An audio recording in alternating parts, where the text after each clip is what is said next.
Hallo ihr Lieben, wir sind jetzt schon 7 Stunden unterwegs. Da ist die Uhr. Sieht man das, Chiara? 14:34 Uhr. Ein bisschen. 14:34 Uhr. Und wir fahren noch bis 21 Uhr oder noch ziemlich lange. Oder 19 Uhr. Leicht.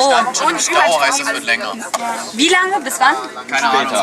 22 Uhr, 23 Uhr, vielleicht auch 12 Uhr. Und ja, jetzt sitzen wir in Halle Tabea.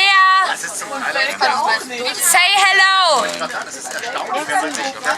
Und das wird heute der letzte Vlog sein, der dann hochkommt.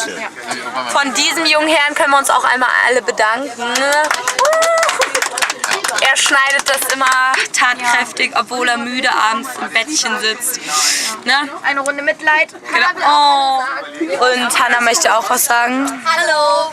Es war eine super schöne Zeit und wir werden es alle vermissen oder der Großteil. Der Abschied war auch sehr emotional berührend. Und ja,